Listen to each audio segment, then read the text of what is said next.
My Dear Fiona by Frances Rosenfeld. Chapter 27, Riding a Horse of Fire. The clashing of swords was overwhelming, the sky filled with dirt and thunderheads. There I saw them in the lightning, riding their winged horses with their hair in the wind. In the middle of the battle I saw you too, Fiona, and couldn't recognize you, as you rode across the field looking very much their equal, cutting a wide path through the enemy troops like a scythe through high grass, with far-reaching, terrifying sway, looking ageless like an idol, and just like it unable to feel sorrow, anger or hurt. Your face still lingers in my memory, although it looked young. Your eyes were wise and hard, just like Jorunn's. Even in death, she was with you, her courage, strength and fearlessness watching over you. We have been blessed to live in peaceful times and never experience such a scene, not to mention take part in it, and it was so shocking and terrifying to me I can't draw breath, Fiona, to see a child like you bear down on the battlefield swinging that giant sword of yours that looked too heavy to lift, like a vengeful angel riding a horse of fire. Many a sword reddened claims, that a farmer's daughter wad born, to cause sorrow. I care little for men's fear, yet, if a certain fire geffen denies me sleep, it is certainly the sagacious sister of the ruler, who causes my unrest. In the middle of the attack, I caught a glimpse of your eyes. You recognized me and charged at me with your spear and your sword and rode straight through me with such violence it made me stand up in bed, gasping for air. Are you okay, Louise? Denise's eyes were the first thing I saw, very close to my face and filled with worry. It was just a dream, I babbled, still rearing from the apocalyptic imagery. I'm starting to understand why you decided it was best to not share certain details of your life with me, even though it seems strange that a child should be the one to protect me from the horrors of war. What was it? Denise insisted, annoyed by my hesitation. Spill, Ethel. Fiona, I mumbled. I saw her in battle. And? Denise continued probing, irritated. And what? You were sobbing loudly, tears were streaming down your face. Tell your princess to cut it out. It was just a dream. Ah! You emerged victorious from that battle, Fiona, I can tell, but that victory extinguished the light in your eyes and took away all your joy. Watching your heart turn to stone hurt almost as much as witnessing the horrors on the battlefield. In war, there is no victory, no choice, no glory, only loss. We are careless in protecting our peace, eager to kick it aside like a useless blanket, unable to remember the wide-eyed horror its flimsy fabric protects us from, a horror we were privileged to eschew long enough to forget. A peace to last 1,000 years, what an impossible dream that might have seemed in your times, Fiona.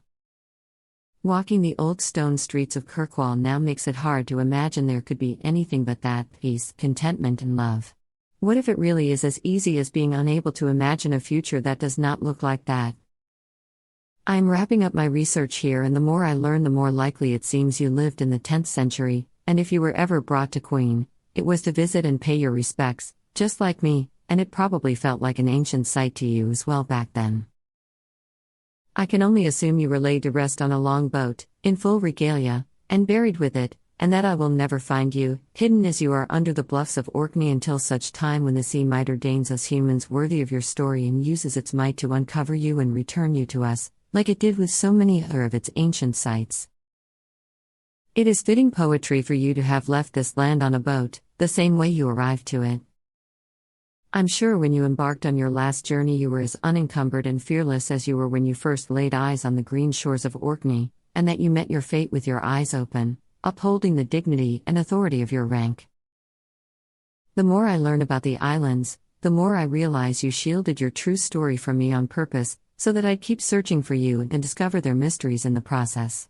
It was never about you, was it, my princess? Even after all this time, the story of Orkney is not about you.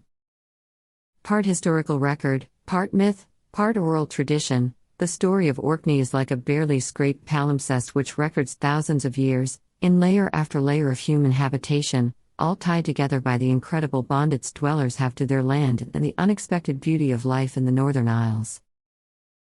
I have to hand it to Denise, her help was invaluable, and I couldn't have finished my work on time without her. Maybe that's how people discover their calling, by accidentally running into situations and activities. Not. Anyway, fond of archival research or not, she helped.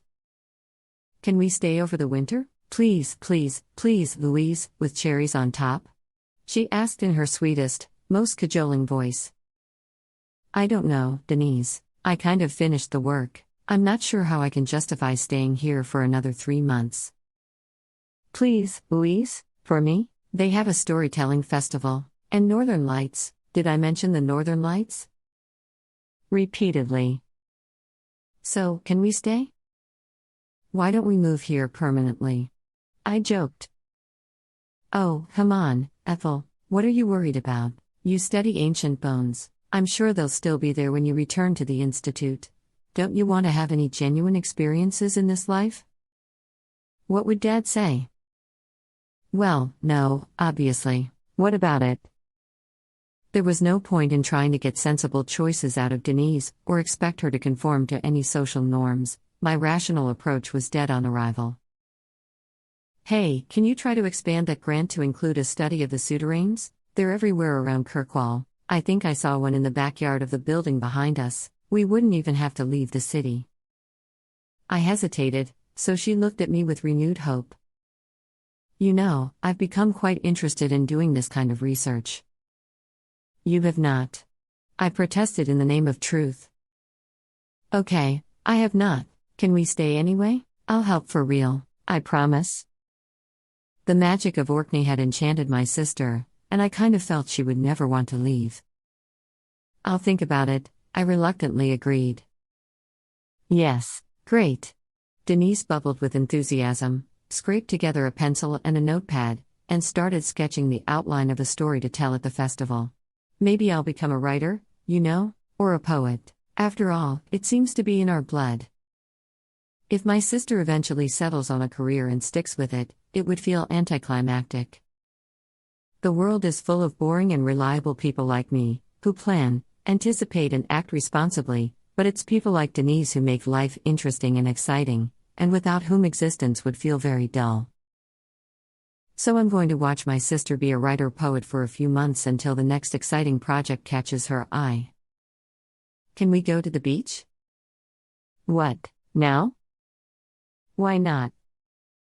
These 2 words encapsulated Denise's spirit and made it perfectly clear why I could never be like her. It never occurred to me to do something for no reason other than I felt like it. I thought you had plans with your theater friends.